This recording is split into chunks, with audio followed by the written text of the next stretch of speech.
Hello everyone, welcome. Our third meetup, talking about mixed reality. My name is Stefano. I'm Elliot. So today we want to talk about how to enhance the experience for mixed reality applications. And what we mean by enhancing the experience, I remember the first time I tried the Oculus Rift, for example, the very first version. The very first version did not support hand controllers, for example. Did not support head tracking. All it had really had a gyroscope and was rendering the scene twice, which looked really, really good. It was really a mind-blowing experience. But obviously that wasn't enough. There were things that needed to be added to the experience to improve it and make it feel compelling. And that's when the hand controllers came out. That was an obvious response to that need, where the ability to see your hands in the virtual space. Yes, you can see that object, that virtual object, but how cool it is to actually extend your hands and grab it and touching it.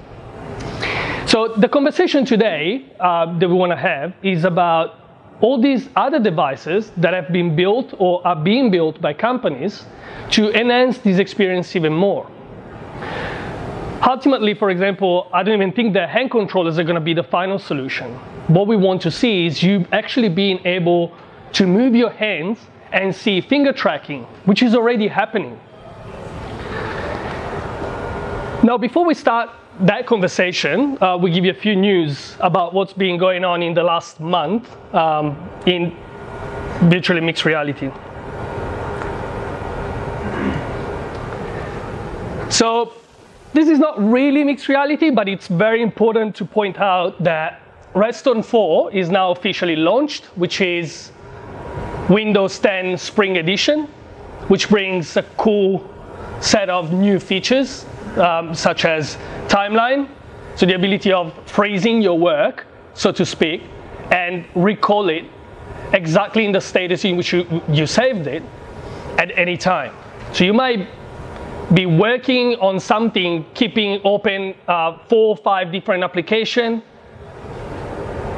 You can freeze that status, work on something else, and then recall the system, the operative system, as it was when you froze it.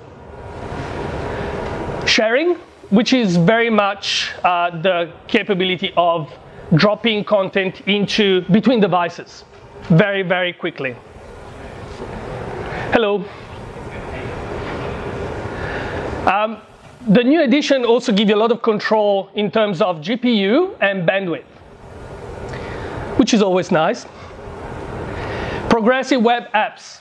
Apparently this was something that developers and users have requested a lot. Those are web native applications that are now available on the Windows Store, and you can download them and play them offline. They're very much browser based. And fonts. So now you can download a lot of fonts, install them, and Win them all. oh yes, well that's probably one of the most important.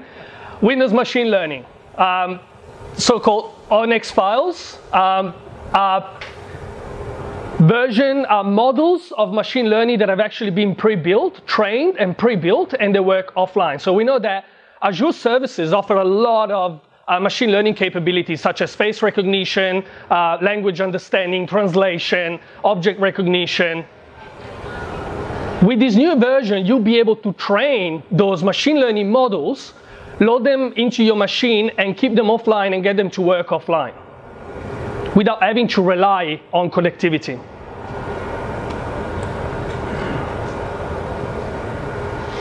So yeah, the the Build 2018 event for Microsoft is underway, I guess, as of tomorrow. Today, it's actually, I think it just started.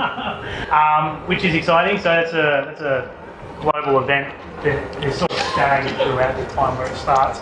But, they'll be launching a lot of things, including Redstone 4 and different things which they've been working on. And a lot of their big announcements come out at that time. So when the HoloLens, for instance, was initially launched, it was at one of these conferences. So that was a Kickstarter, but still, yeah. So it's kind of exciting that that's underway. So keep your eye out. It's just a general let you know that that's happening, because it's an exciting time for us too. We get to see all the new stuff. Yeah, usually this is the time when Microsoft start pushing out all the new services, revamps a lot of the old one, changes them. So it's very exciting, especially for us that we heavily work on Azure.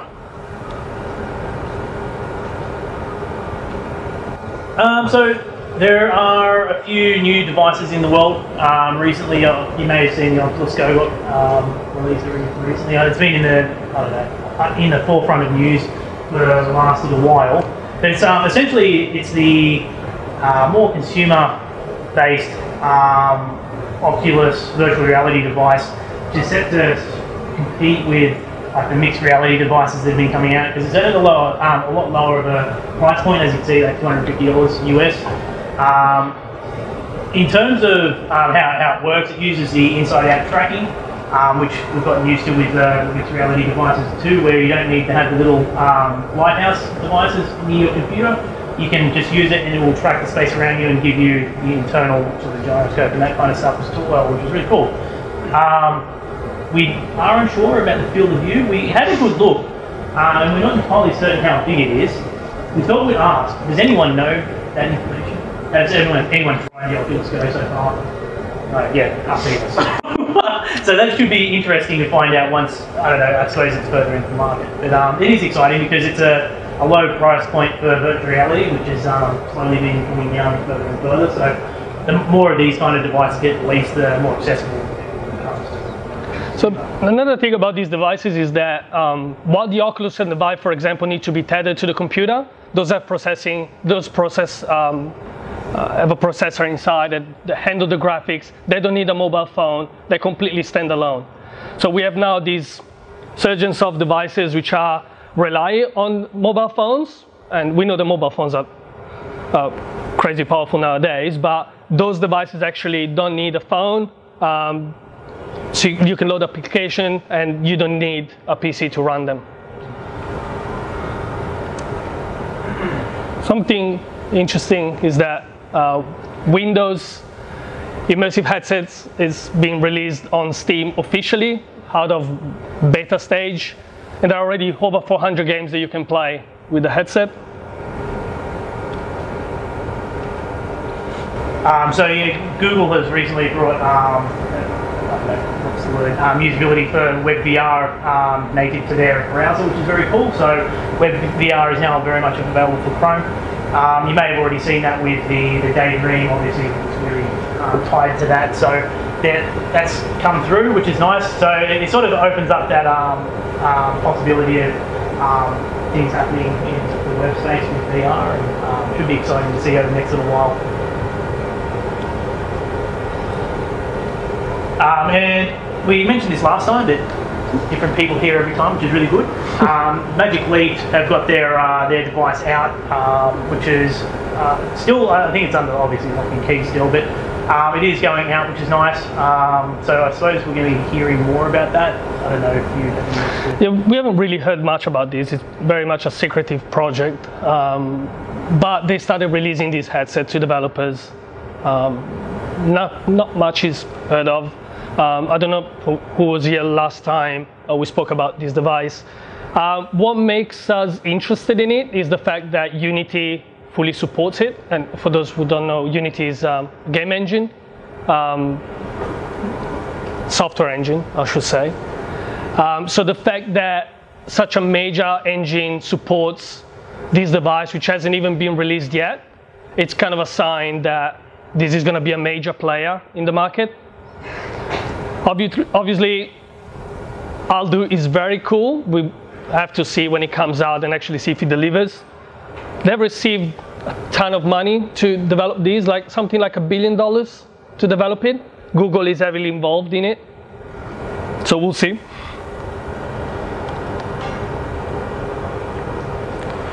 So this is another. We searched around a bit, and we saw these researchers looking to develop a system to give some muscle feedback to the actions that you do in HoloLens, which is really, really interesting. I don't know if I can, it's not touch screen. I don't know if this is gonna work, but.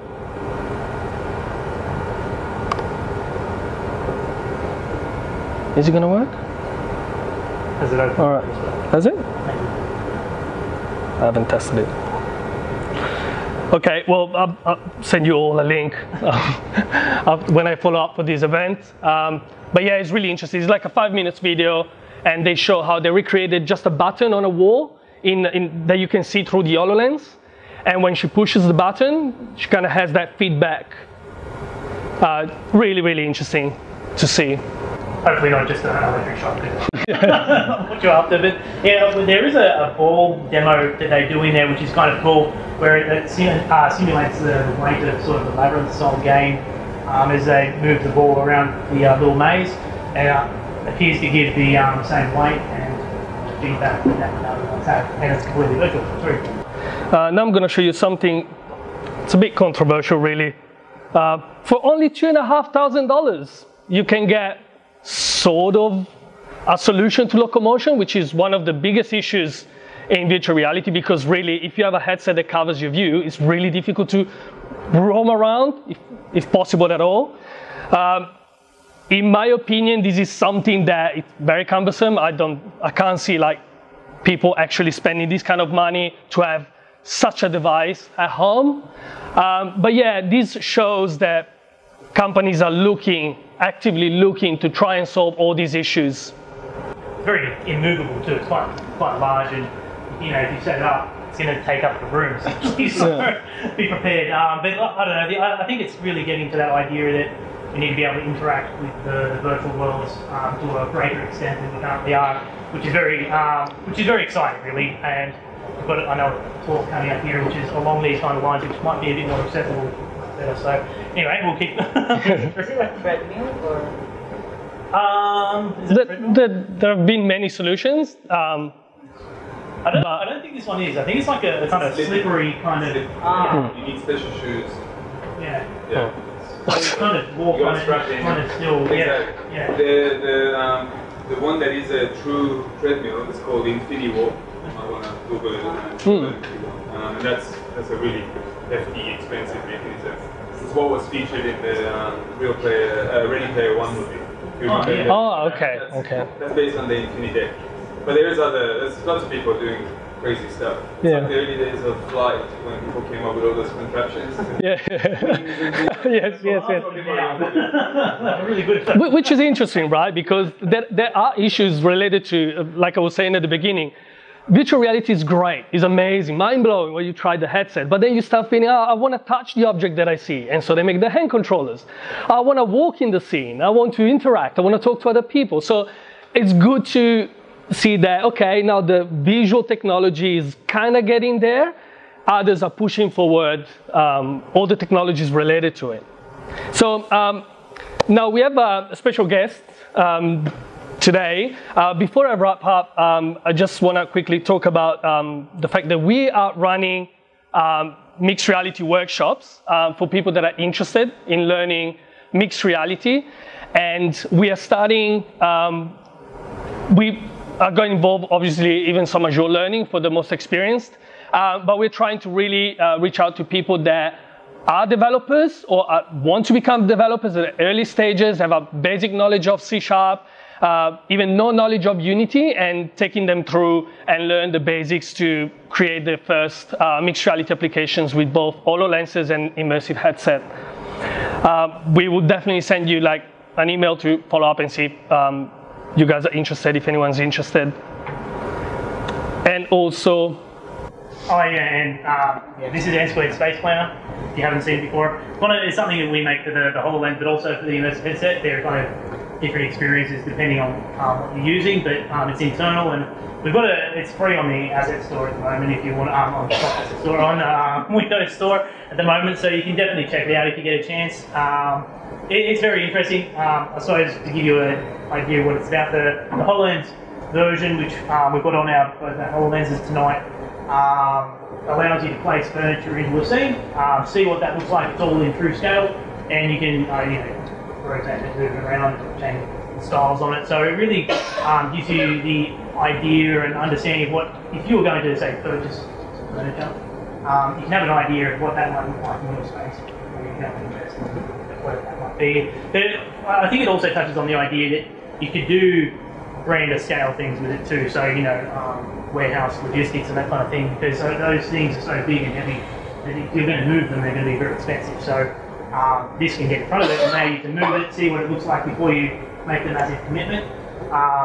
It just makes it a lot easier. It's very much a space, time efficiency kind of that. So, and the immersive experience is you've got a set up house and you can move the objects around as well and sort of have a look at what that looks like. Same.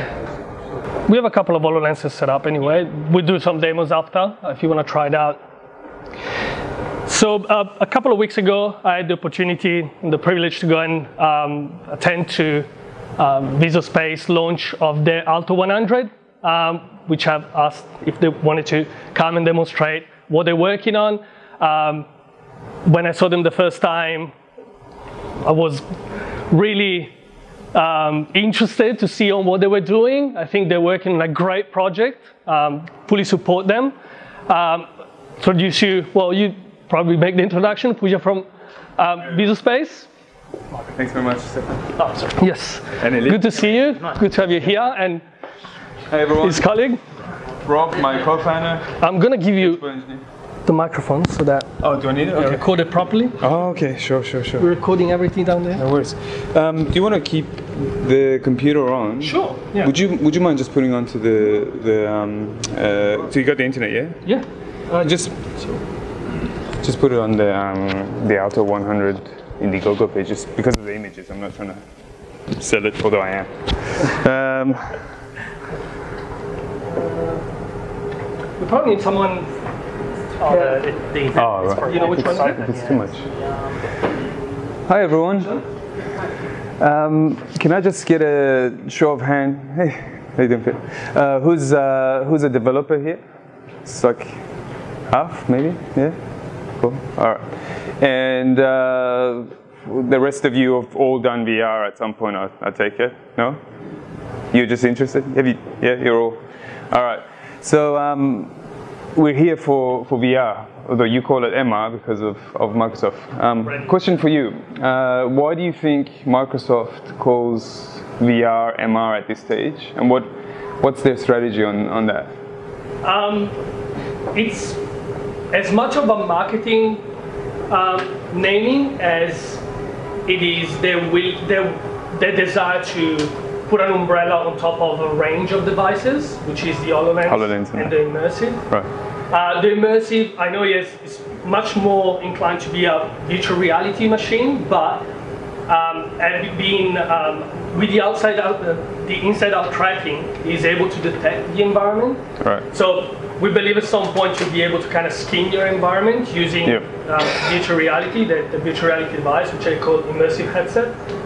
So yeah, I think they just don't want to focus on virtual reality. They want to do mixed reality, which is AR and VR and XR. Totally, yeah, all the R's. Yeah, so like with the mixed reality headsets, obviously you've got the two cameras, right? So you'd think that you'd be able to like look out and actually implement some form of AR, augmented reality, by replaying reality back into the eyes and then embed objects within it. I don't know if that's the plan, if you know. I don't have any insights about their secret projects, but I'm very confident that they're not going to stop with what they have. Yeah. And how many of you have seen the videos about the Vive Pro being used as augmented reality headset? You see it? Yeah. So Vive Pro is the same. It's got two cameras, but you can actually turn it into AR. And I haven't tried it. I'm dying to try it. But from what I've heard, it's stereo vision of the outside world with the ability to turn it into an AR headset without the solution that Magic Leap and HoloLens are doing. So Magic Leap and HoloLens, they're all basically using light fields, reflecting light. So you're seeing reality with your own eyes, and then you're reflecting more images into the eyes, overlaid in a way that's anchored to reality. And so the challenge there is great, because you have to be able to map reality first with your headset, then place an object on it optically, and then maintain it there and allow you to interact with it. So not only does it have to stay where it is, but you should also be able to go and grab something and move it. So HoloLens actually has done an amazing job as it's been out for 2 years already. So a lot of people are wondering whether Magic Leap is going to even, be that much better than Microsoft HoloLens. But yeah, we're all going to see soon. Pretty soon. Now, that's it. Yeah. That's cool. Yeah. So what I maybe have a chat. Rob, do you want to let's just put the boards here so I can use them as a prop, and maybe we can set up the laptop at the same time. Thanks. So for those of you who don't know anything about us, we're a startup.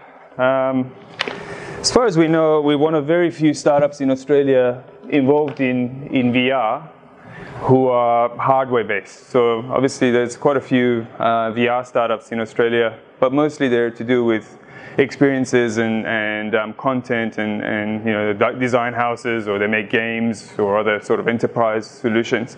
For us, hardware and software, we don't even like to classify ourselves as a hardware company or software.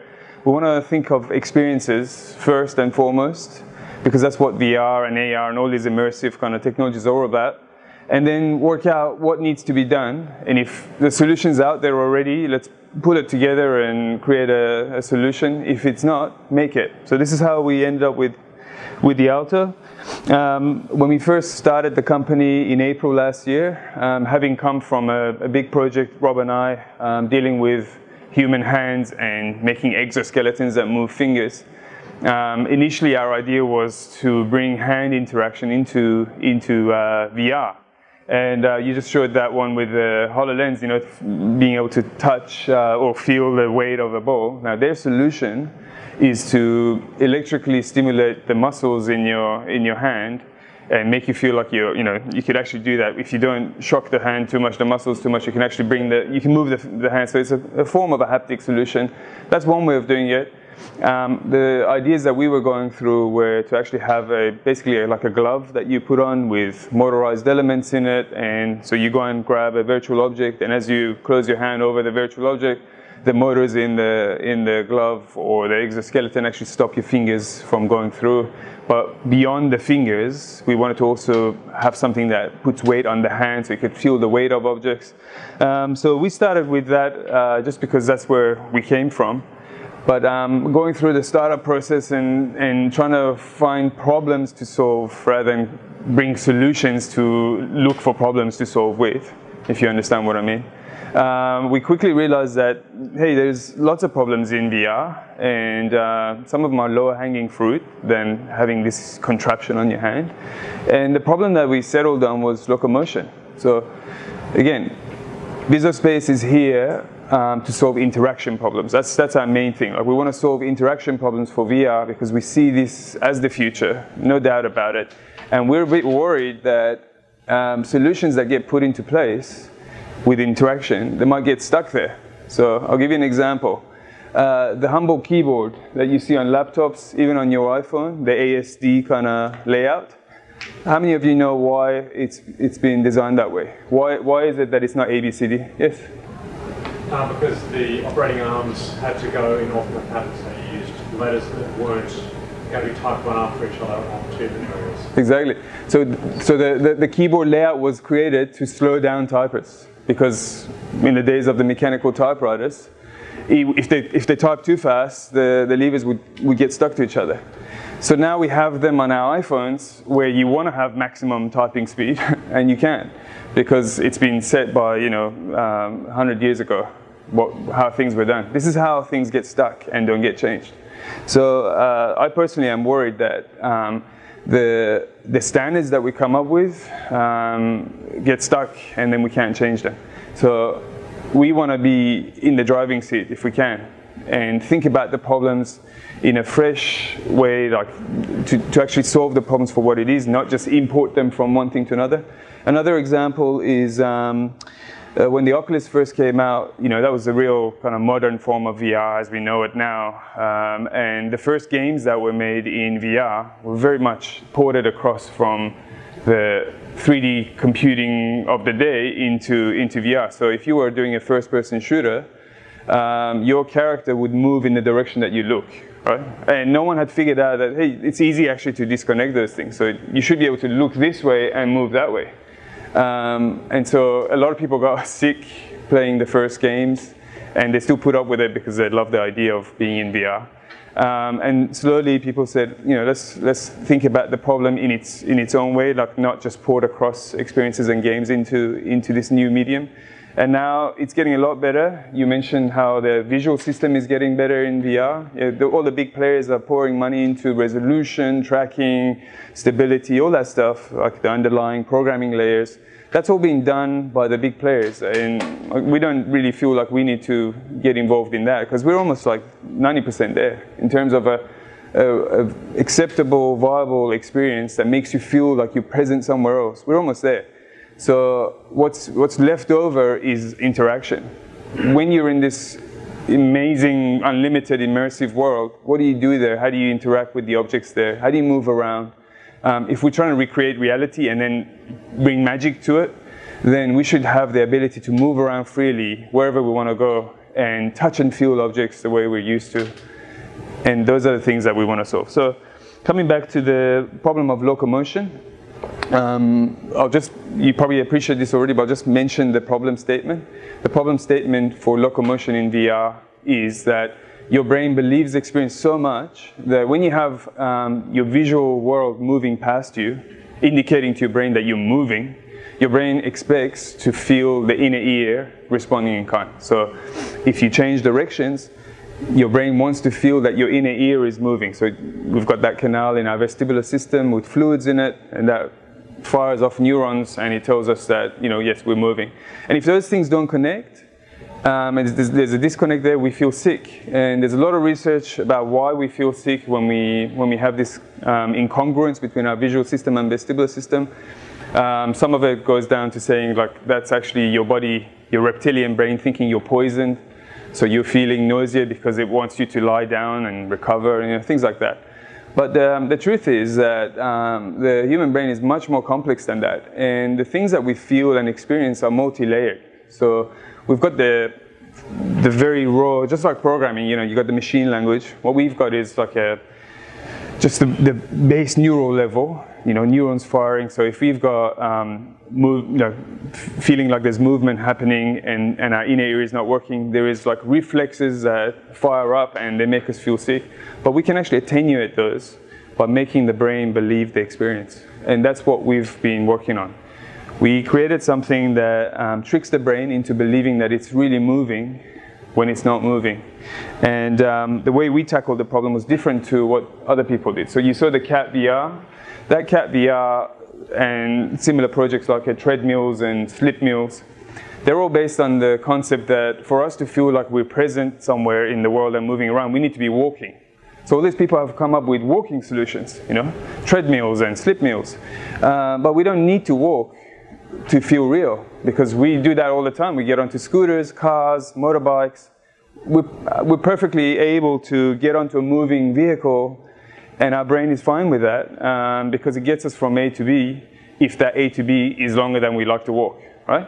The same thing kind of happens in VR. Right now, with most VR experiences, we've got about a 2 meter by 2 meter space that we can walk around naturally. This is with the high-end VR, where you've got 6 degrees of freedom. And the tracking is awesome. You move 1 meter to the right, and your visual system responds in kind, and your vestibular system too. Your inner ear is moving at the same time, so your brain's fine with that. So people don't get sick anymore in VR when they're in that space. But we do get sick if we try to move using a joystick, you know, virtually move or virtually turn our body. And so you either have to go to these complicated contraptions, or what's the main and the cheapest form of movement in VR right now is teleportation. So if I want to move from here to the other side of that wall, I point and shoot with my controller. I disappear from here and I appear in the next place. And it's fine, it gets you from A to B, but it breaks your immersion. And VR is all about immersion, and that's why you're there. Add to that the fact that you want to see multi-user, multiplayer social environments, and imagine having to deal with other characters when they disappear in front of you, you know, whether you're trying to shoot them or talk to them. So for us, it's just not acceptable. It's just something done because people can't think of better solutions. So we studied the brain and the problem and looked at the research, and we thought, why don't we come up with an alternate form of transport, make it a hoverboard. And this thing you stand on, And if you lean, initially we thought you'd lean your body and maybe even have to tweak the visual system in a way that tricks your brain. We actually studied that and thought that could be a solution. In the process of experimenting with that, what we did was, in a couple of weeks, Rob had a prototype running.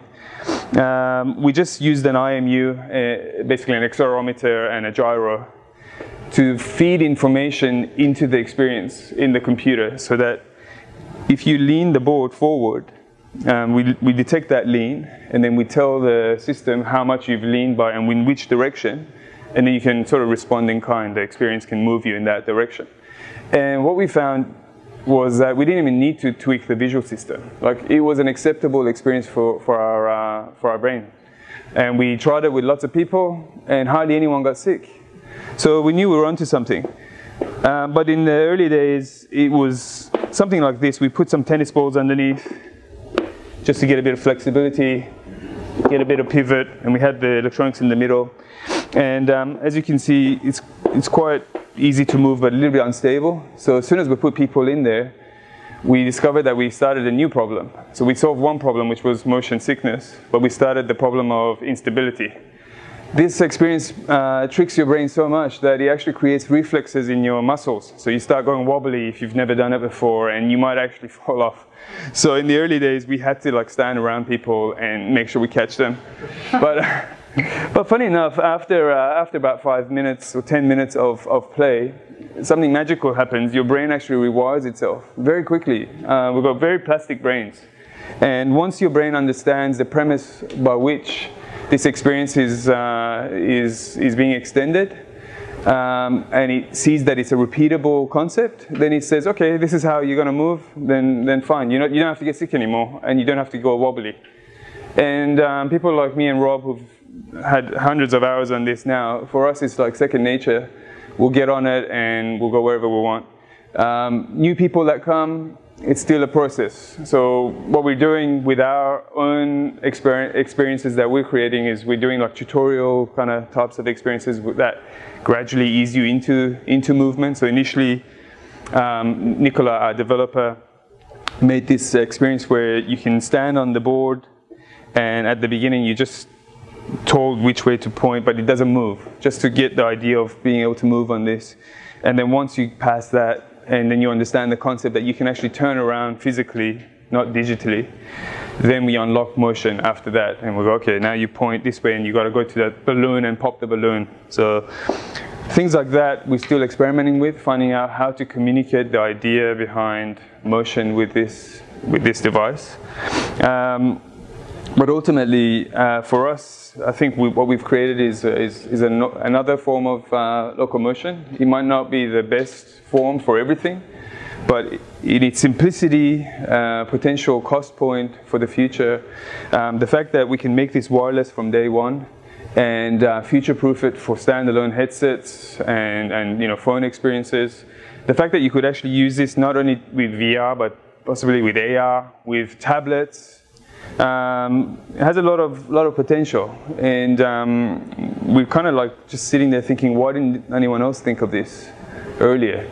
So there's kind of that element of, hey, is there something wrong with this idea that no one else has done it? But that's kind of how innovation works. So what we did after a few months of building prototypes, testing them, getting feedback, improving the prototypes and ideas, we then put a goal for ourselves to go into crowdfunding and get the industrial version of this design. So I'll just show you some images. So the commercial version is going to look something like this.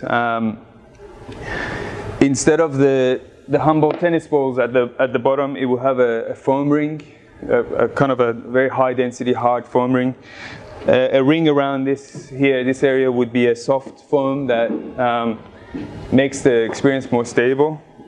And the top layer is also hard, made out of really, really dense foam. And it's going to be very light to carry. You'd be able to plunk it down anywhere and just jump on. And so with this first campaign, and this device is called the Alto, we're calling this the Alto 100 because we need 100 developers to get on with us and adopt this as their project and help us come up with experiences. What we're hoping is that this kind of beta tester community we can work very closely with and just refine the experience and the design concepts. And then together go and do another campaign, the consumer version, after which we'll be able to basically, like any developer that wants to create experiences with us now would have a market for their products and services. So that in a nutshell is the plan. But I'll take a few moments to take a couple of questions and then tell you some more things. Yeah. Does it work with HoloLens? Potentially, yeah, because what we've done is we've created a plugin for Unity. We're just finishing a plugin for Unreal. So if you can program in Unity, you can adopt this. It will just be seen as an object in the Unity environment, and you just see its properties, and you just feed those properties into the experience. I'll go through some of those concepts in a minute. Anyone else? Yeah, please. Would it be any good in experiencing immersive reality with your, say, rotorcraft or the drone? Absolutely. We're really excited about those ideas. We haven't done it yet, but potentially, especially if you had like stereo vision, you could inhabit, be inside a drone and then fly it around. Like you're flying with yeah.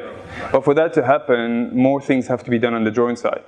So in terms of like getting the information from the drone and then sending information back, that's no problem. It's a couple of things about it that might be tricky are latency, because then latency is a causer of sort of nausea and motion sickness. If you move your head around, but it takes a while for the world to catch up with you, that could potentially make you uncomfortable. Where does the latency come from, the problem of latency? We'd be like sending the information to the drone processing it and responding in kind, and then the video feed coming back. That whole thing has to be done in very slow. Look, with us, I mean, we've dealt with latency issues a lot. It's okay for this. I'm more worried about the headset, because if you move your head around, you either have to have a 360 camera on the drone, or actually have a camera that turns as you turn your head. So I don't know if any of you have done any like headset flying of drones before. Anyone? Anyone from? No. I'd love to see myself, but yeah. Latency in the visual system is the problem. Latency with this, not so much, because when you move this board around, what you're informing the experience is that you intend it to move in a particular direction at a particular force. Right? So it's not instantaneous movement, and that's really important. It's not like a joystick. So if you start pushing like this, what we imagine in the experience is that there's jet power coming up and start forcing you in that direction. So you've got momentum, and it takes a while for you to pick up speed, and that's what your brain likes. It likes to feel like it's got a real physics environment to deal with, as opposed to instantaneous changes. And it should be able to act as a joystick for the drone. It should be, yeah, that's right. Yeah. So for the movements, I think you'll be fine. For the head movements, I'm not sure. Let's do it. Actually, one of the experiences I tried during your event was flying around. Yes. Where you lean on one side or the other or forward, but you actually fly That's right. in the right direction. And I was fighting this big UFO. Yes. And all I really was controlling from the joystick was the head, my head. That's right. But the rest was like just flying on the side and shooting, which was really... And you can like face anywhere and move in any direction, right? It was right. much better than not actually moving the joystick and look and move backwards or forwards. Absolutely. Well, that's a good segue into the actual experience design. So if I can just move into that. One of the things that differentiates this device from the catwalk, the joysticks, and there's this thing called a 3D rudder. Has anyone heard of a 3D rudder? It's like a joystick under your feet. It's similar concept to this. It's sort of a disc-shaped device, but you're meant to sit down. You can't stand on it. You sit down and you put your feet on it, and then you lean with your feet like that, and then it moves you like a joystick. In fact, it is a HID joystick that you feed into the experience. It was initially designed for CAD and for 2D gaming, for people who wanted to have hands-free interact, like drink beer while they move. I don't know. So they decided, again, this is one of those projects where it was working in the 2D environment, and they thought, why don't we do this for VR? And so they brought it over to VR, and they're promoting it heavily for cheap locomotion in VR. And they're actually doing quite well in the market. And one of the first things we did was we bought one and tried it, because we were worried that it would be as good or better than what we do. And we actually got sick the first time we tried it. And that's because you're sitting down and you're moving your avatar. And so that whole thing about your brain believing the experience just doesn't work with that. It does move your body, but it's just as good as any joystick that you have in your hand.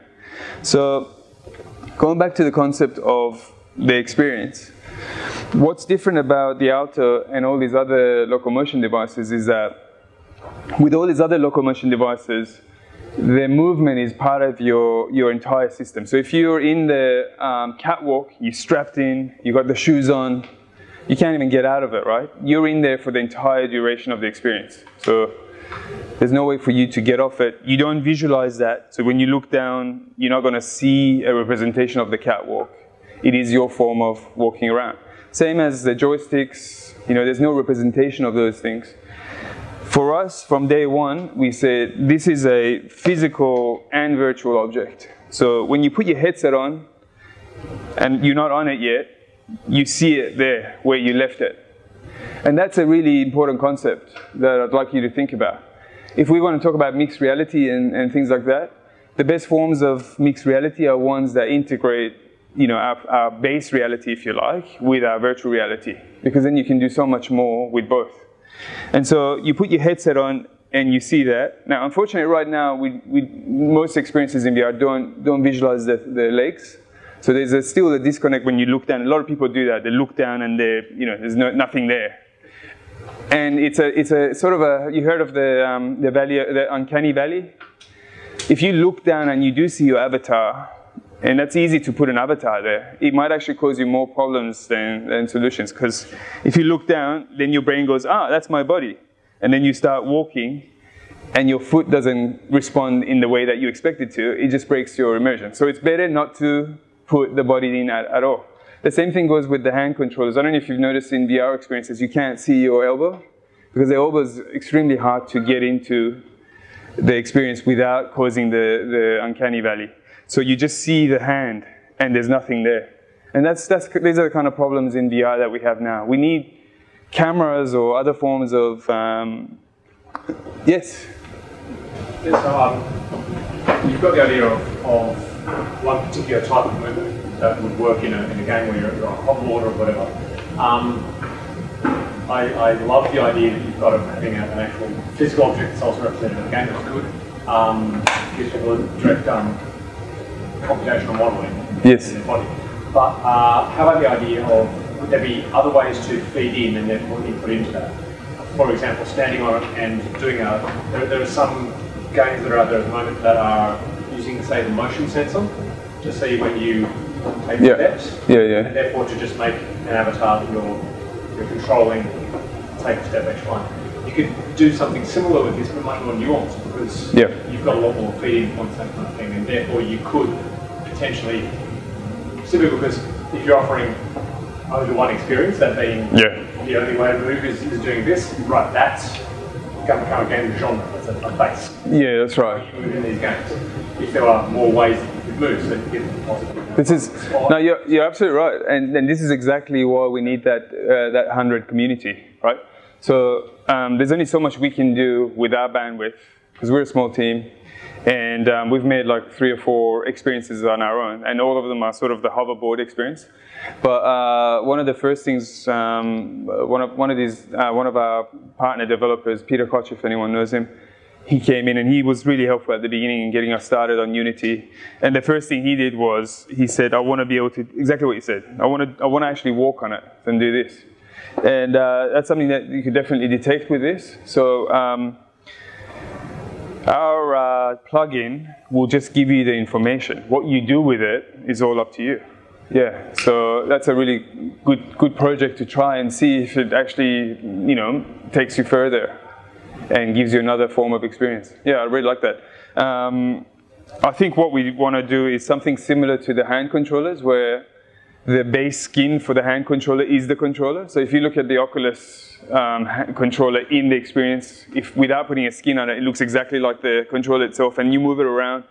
And I don't know what your experience is, but the first time I did that, I spent a long time just moving the controller around and thinking, shit, I can see this in the virtual world, but there's no hand attached to it. It's like a floating representation of it, and then like clicking them together and seeing how close I can get them. I don't know if you guys have done that. But then you can reskin that to make it look like a hand, and then when you press a button, it closes the hand and opens it and so on. And I think we want to have something similar to that with this. So when you put the thing on, and your base form of this is to see it exactly as it looks, so it would look like that in the experience. But as a developer, you can reskin this and make it look like a car or a spaceship or nothing. As you mentioned, it could just be part of your feet. So totally into that, and it doesn't have to be for locomotion. It might be a rehabilitation app. Maybe it's to do with posture after you've had a stroke, and you just are told by the experience to make certain movements.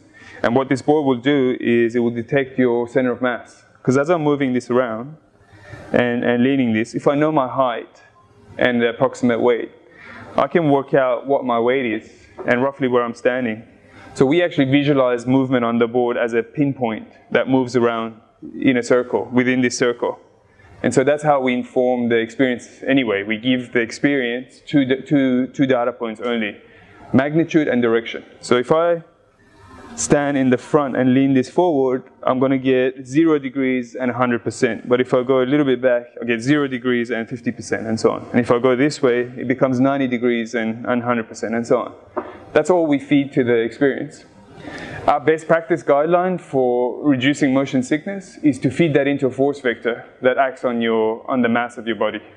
So if your mass is 100 kilograms, then just feed that as a force in the horizontal plane, in the direction and magnitude that you just got informed, and just see what happens. So it's really easy to create a small model and get on and just see what happens. Move around a bunch of trees, mountains. That's exactly how we made the island experience you had. But then we wanted more. We said, okay, we can move around the flat space, maybe go over hills and then maybe jump off them. That was all fun. But what if we wanted to fly? So we thought, okay, let's at least give one form of locomotion to the hand, but in a way that it makes sense. So you've got a jetpack, and whenever you press the trigger button on your left hand, that pushes another force vector, up. So it pushes you up in the air. So then you combine those two, and those are very independent. So you can move around in the 2D sort of flat plane, horizontal plane. But then whenever you press the button, it also pushes you up, and see what happens. So it's like this. You don't have to think through every detail of the movement. You just come up with physics models, apply it to your physics body, and see what happens. And it only took us 2 weeks to make that game that you saw. We've had hundreds of demos with it, and the feedback's been awesome. So yeah, I don't know what else to tell you. I have a question. Yeah. So a developer decides to develop a little game for your platform. Where do I start? So I purchase it. Where do I go from there? So with the campaign, we've got an SDK. So you get the board, and then you get all our experiences that we've made as examples, and you get the SDK with a DLL plugin. So you have a DLL for so a library file for Unity. You'll have one for Unreal, and depending on which is your favorite sort of programming language, you just install the plugin, and you'll be able to see the board in real time in your experience. And what you get from it is object properties. So you see the magnitude, direction of the movement on it. You see the state, whether you're on it or off it. And there's haptics, which I haven't mentioned. So a few weeks after we started the first prototype of this, we wanted to enhance the experience even more and make it more real. So Rob put a couple of motors underneath, haptic motors. So they've got eccentric weights on them, and they spin, and same as your early phone, the phones when you used to vibrate. And using the same communication channel, if you're on this and you're going over rough ground, you can tell the system, you know, I'm going over rough ground, and it will just vibrate at a pace, at a you know, a degree that you've agreed with the board. So you can set those things up at the beginning of your experience. So this is kind of like the states that I want you to react to. If you hit a tree, it will do a buzz, like you've hit something. And it's incredible how much more that added to the experience. So we've had people do this and say to us, the haptics actually makes all the difference. That's what makes it even more real. So I'm pretty sure all the motors are still working on these handmade prototypes. If you want, we can just go straight into some demos and have you guys on it. I think probably the best thing is to experience it, like VR itself. Yeah? So how many of you have tried VR before? How many of you have tried HoloLens before? Very good. Okay, so yeah, I think we should go to the demos. We have a couple of HoloLenses here. Is there any other question in regard to what we talked about? Is there any device that kind of caught your attention that you've seen around? Like they've made laser Zords, and they've made suits and gloves and you name it. They've been trying to do a whole lot of stuff. Is there anything that you want to talk about that you're interested on and that maybe you should bring to our attention so that... What would you like to see as an experience would be not just with this. What do you, with your VR experiences, what is it that you've felt like is missing and you'd like to see in the future? I'm going to say one which I've kind of seen. It's the tactile touch and that kind of thing. So I saw that there was one which could give you the feeling of like roughness and temperature. Have you actually tried it? I haven't tried it. I've seen it. You're talking about the haptics. So I could probably do that. Yeah. Which I think is an excellent kind of thing because, like, you want when you're in there, it is that whole thing of you want to really experience it as much as you possibly can. Totally. So I hope that kind of thing becomes more accessible and more in the market because actually being able to move your hands as well. It's the ultimate, isn't it? We're hand animals. Yeah. And we expect. In fact, when we were thinking about the hands. One of the biggest problems we thought was, so we'll come up with an exoskeleton that will attach, but it's not enough just to be a glove, because if you put your hand through a table, because there's a lot of gloves out there that stop your fingers from going through things, but they don't stop your hand going through things, right? So it's sort of like, where do you stop the experience? So I can grab this table, but then what happens if I move my hand? There's a problem there that actually wasn't there before. And so we thought we would have an anchored exoskeleton that attaches to your hands and your arm, so that if I put my hand through the table, it will actually stop my whole hand, right? Okay, that's fine. But then I'm kind of stuck in this side of the room because I'm stuck to this anchored system. So then how do I get from here to there? And that's when the ideas of like, hey, locomotion is actually a bigger problem. So again, something like this or any other form of locomotion, if you can have both, that's when you can get the maximum experience, both movement and that. And that's kind of displayed in Ready Player One. How many of you have seen Ready Player One? And how many of you have read the book? It's less. Yeah.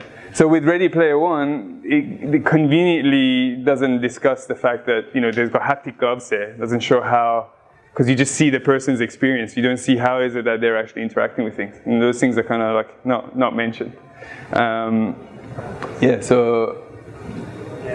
Interesting. Can you actually get on both at the same time or just one? Can I use both platforms? Like for example, for a music game, for example, like why not? The Beat Saber. So for example, if you step, the arcade machine for the music? So you have to step on both, and then you do like beat games. That's good. Yeah. No. You could do this. You could do this on here as well, on a single one. Why I kind of started thinking about what you just said. First of all, technically you could have multiple units feeding in their own communication channels. But we haven't done that yet. But the idea of having multiple of these, what it conjures up in my mind, isn't so much multiple of these for the same person, but multiple of these for multiple people. Right? Yeah. So something that I haven't even talked about, but is actually one of the most important things to talk about, is social VR. And I think that what we're doing right now in this kind of embryonic phase of virtual reality is we're dealing with the individual experience. Like we're wowed by the visual stuff, but those novelties will go away, and then we're left with the problems of movement, interaction, all that stuff. And then when those get solved, we've got the problem of interaction with others. And that's when VR will truly become a mass and ubiquitous platform. And same thing goes for computing in general and smart devices. Like when they first started, computers, they were just like office machines, business machines, maybe for gaming. But the time that my parents invested in a computer was when the internet was truly here. Otherwise, they wouldn't have ever bothered. So their ability to reach the wide world and connect with their friends and family, that's what made them want to have, this high-tech solution that they didn't even understand how it works. And the same thing went for smartphones, right? We had the Palm Pilots and other, like Newton. I don't know if you remember the Apple Newton. They were like truly smart devices at the end of the 90s. But no one would buy them because apart from like clicking on it with your stylus and doing a few apps, there was nothing for you to do. It's when they were integrated with the phone and the internet and the user interaction. Don't forget, it's the user interface that is the point of contact with the machine. When those things came together, everyone in the world had a smart device. And you tonight do an experiment and just have a look at how many people are stuck to their phones in the train, walking, in any aspect, and they're basically probably using it to talk to others or chat or play a game with someone else. And that's what's going to have to happen with VR for it to be adopted by the masses. And at the moment it's not. There is a few social stuff to do, but the way that you interact with people, it's very rudimentary. Again, locomotion is an issue, like people teleporting around you is a problem. To me, it's an amazing opportunity for people that want to learn development, for people that are developers, to kind of push this forward. It's great that we have all these big corporations investing a lot of money, like you said before. Yeah. But it's like nowadays we have the tools to do it as a single person. Like you, as a single developer, you can develop experience, you can create, and you have access to all of that. It's all a matter of putting the will and knowledge, and learning. But it's incredibly accessible nowadays, and that's what allows us to, wow, okay, they created these amazing headsets. Now let's find out better ways to improve the experience. Yeah, absolutely. And yeah. Is it, sorry, can I ask you a question? Is it important to have sense of vision to have the feeling of virtual reality or mixed reality? Is it important? Is it essential? I'm holding off on answering you instinctively and immediately because I want to think about your question carefully. I think it's a really, really important question. And when we were doing the haptic stuff, early days of Visospace, we actually thought about that problem of how much do we depend on our visual system versus tactile, versus our hearing, versus other senses that we rely on. Because ultimately, our experience of the world is what's referred to as sensory integration. And we take it for granted that at any given snapshot in time, we're integrating all our senses in one understanding of reality. And each one of those that's taken away from you is the way to know whether you really need it or not, right? So if any of you have ever had any hand injuries, where you've had your hand strapped or put into a plastic bag because you had infections or whatever, that's when you realize how much you rely on your hands. Otherwise, you don't think about it. And the same thing goes with your eyes, your ears. So I think the question that you just asked should be done in reverse. Take away stuff and see how important they are to you and your understanding of the world. But my question was because of this motion sickness and all the other virtual things which comes with that sense of vision, because if you close your eyes, you will not feel anything. That's true, yeah. So that's what I was thinking, that if you have all these things on your head and everything, and you don't want to move your, like sensory hair or coffee or something, why don't you just remove that essential thing which is vision, or just replace it with something else? Then you will solve a lot of problems, not only these sort of games, but it will be very, very sort of like you just said that it will be good for the stroke posture and something like that. That's so. They might have a few cases where that might be useful, but I think most people would want to have their eyes in VR, and VR from day one has been all about the eyes. For better or for worse. People think that vision is the key to every experience. It's not the fact. So that's what you have to keep it for a future thing.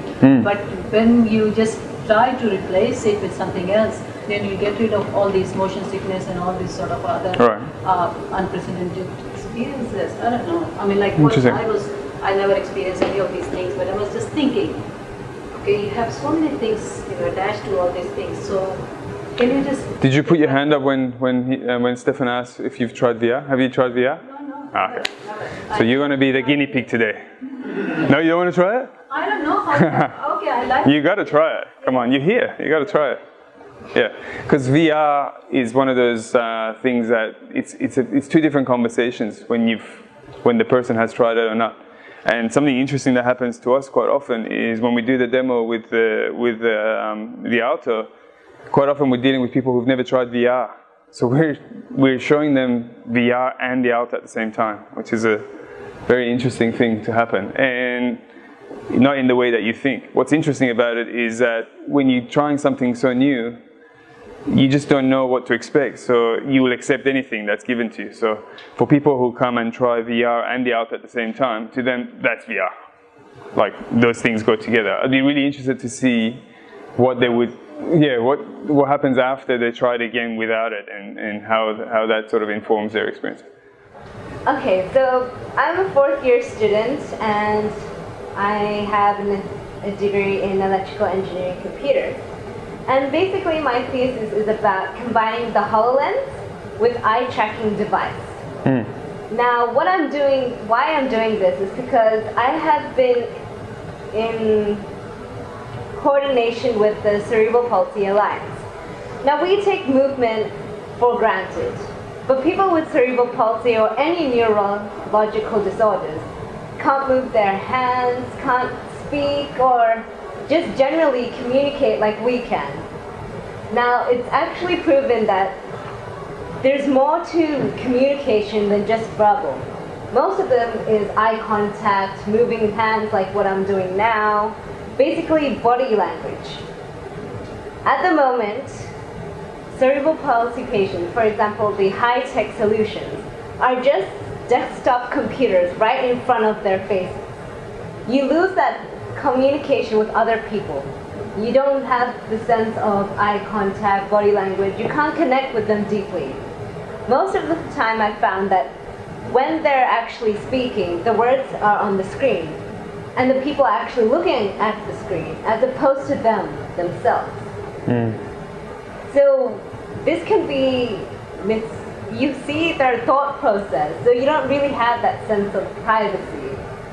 So how would you like it if someone actually knew what you were going to say before they were actually going to say it? That could be misinterpreted. And with the HoloLens, you don't know what the people are seeing unless you actually hear the gaming sounds or if they're playing a game.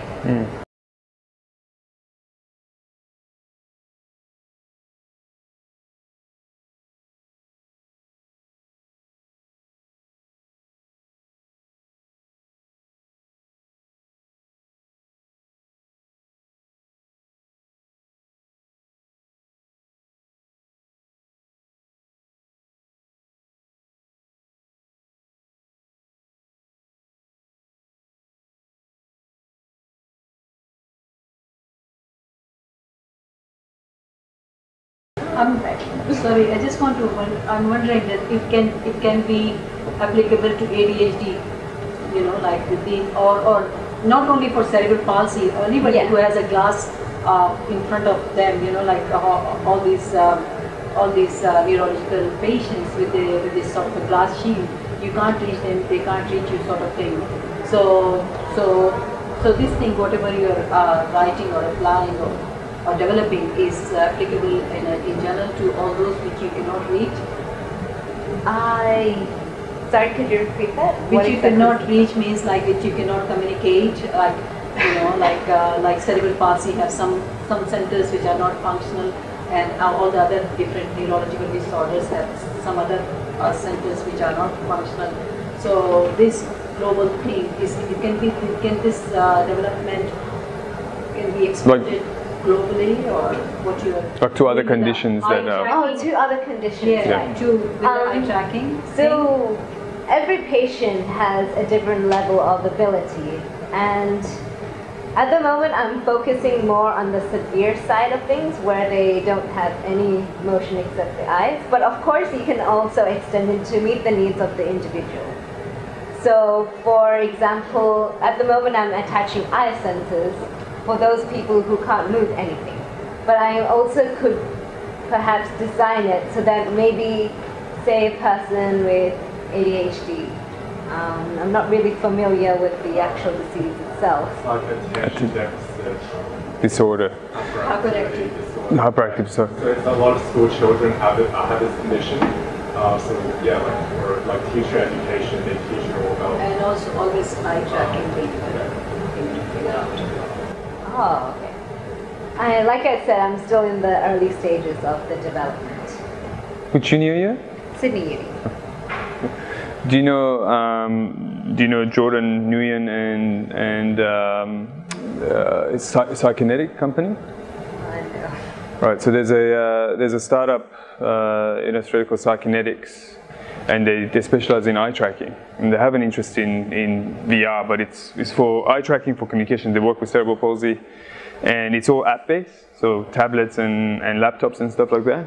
You should probably talk to them and see if they can guide you, or you could maybe give them some of your ideas or talk to them about your ideas, because I think they might be really interested in that kind of stuff. So maybe clarify how you're using eye tracking to actually communicate. You were talking about the person seeing text, Yeah. and then they look at they scan through text, and it sort of selects their words, and then once they've got a sentence together, it will speak it through a speaker. Is that right? That's right. Yeah. Have you tested any form of eye tracking before? With the Tobii eye tracker. Tobii, yeah. So with the Tobii eye tracker, it's basically an eye sensor that's connected into a tablet device or your computer. And that's where the desktop is placed in front of the patient. Awesome. Which is something, am I correct, Stephen Hawking? That's something very similar? I know it was custom made for him. Yeah. It was Stephen like very Hawking similar. is a core example of the existing technology that's there. And how he has his computer desktop right in front of him. You can still look at him, but primarily it's his computer. That's the point. One of the beauties, for example, of the HoloLens, the price point is quite high, and it's not even the final device, obviously. Like, there's going to be alterations and improvements, but one of the beauties is that it's completely end-free, and when you wear it, only you see the content of the virtual experience. So that obviously has its advantages. Yeah, privacy is one of those big things that we talk about nowadays. So why can't they have their own privacy? It kind of goes against their own basic needs. And this is one of the reasons why we run these meetups, like to talk about these issues, to try and come up with solutions, to expose people that are actually working actively and support them and have a conversation around it. And I personally think it's great work, and it's important to talk to people and tell people about it. Awesome. Yeah. Who else is doing an interesting project they want to talk about? You look like you're doing an interesting project. Come on. So you're more than welcome to reach out to us when we do these events and tell us that you want to talk about something, even if it's just a few minutes, and tell us about your ideas. Shall we jump on the demos and do literally jump on it. Thank you.